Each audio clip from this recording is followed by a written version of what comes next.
Alors c'est comme ça, je me barre 2 jours et c'est n'importe quoi cette Coupe du Monde. Hein, on perd un favori, mon favori, il y a le Brésil qui maintenant est carrément seul au monde. Qu'est-ce qui va se passer? Le 3 MCDM est de retour, on va parler des résultats du groupe E et F. C'est parti.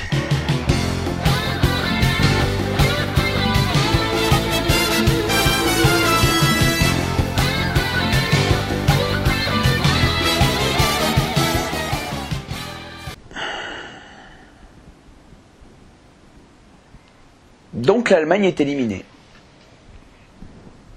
Si on m'avait dit ça il y a un an après la Coupe des Confédérations où ils dominent avec l'équipe B, là...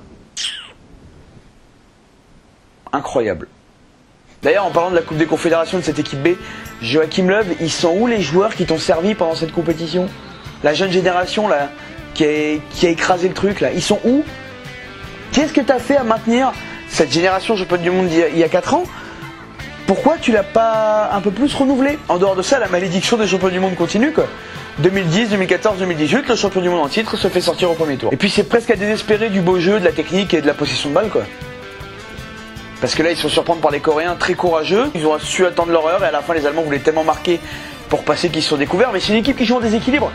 Et c'est bien d'avoir des équipes qui jouent en déséquilibre et qui veulent créer quelque chose. Mais là, il manquait une demi-seconde à tous les joueurs, on a l'impression. C'était fait, mais toujours un cran trop tard. Défaite 2-0 contre la Corée du Sud. La Corée du Sud qui prouve encore que la zone Asie est toujours une zone à respecter dans les Coupes du Monde. Parce que pour l'instant, il n'y a aucun pays asiatique qui finit avec 0 points et c'est à souligner. Et en plus, les Allemands, d'habitude ça passe pour eux ce genre de choses. Parce que de l'autre côté, le Mexique s'est écroulé, comme il s'écroule très souvent dès qu'il est dans une bonne passe. Ils sont enflammés, je pense. Ils ont pris le match de la Suède en disant bon, on est tranquille. 3-0. Et donc le Mexique et la Suède passent. Et on va passer maintenant au groupe F avec le Brésil qui est qualifié avec une très belle victoire 2-0 contre la Serbie. Et on sent vraiment qu'ils montent en régime les Brésiliens quoi. Ils sont seuls au monde.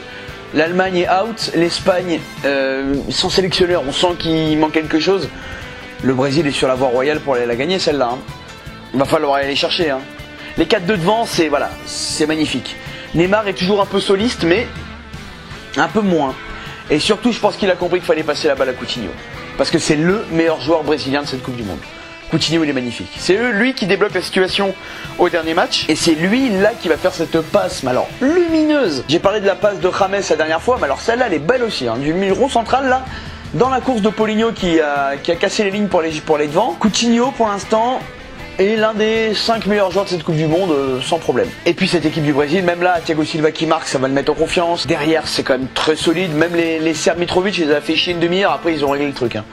Un après l'autre, ils y allaient, ils l'ont crevé le balèze là. Et dans l'autre match, la Suisse a assuré et du coup se retrouve qualifiée elle aussi. Va falloir se méfier de ces deux là. Le Brésil évidemment, hein, c'est clair pour tout le monde. Mais la Suisse aussi. Attention, s'ils arrivent à marquer, et je pense qu'ils peuvent le faire mieux qu'avant, ça peut faire chier quelques équipes un peu plus tard dans la compétition. Voilà, c'est tout pour moi aujourd'hui. On se retrouve demain pour savoir quid de la Belgique ou de l'Angleterre finira premier du groupe. Pas une grande importance, mais bon, c'est quand même bien de voir les deux équipes qui étaient contre des adversaires plutôt faibles s'affronter, parce qu'ils avaient un beau jeu tous les deux, ça peut faire un match super ouvert. Et surtout, le dernier groupe, le plus bandant de ce mondial, qui va se qualifier dans ce groupe-là? C'est quand même la pure folie. Je vous fais des bisous, je vous dis à demain, et vive le foot, vous m'avez manqué.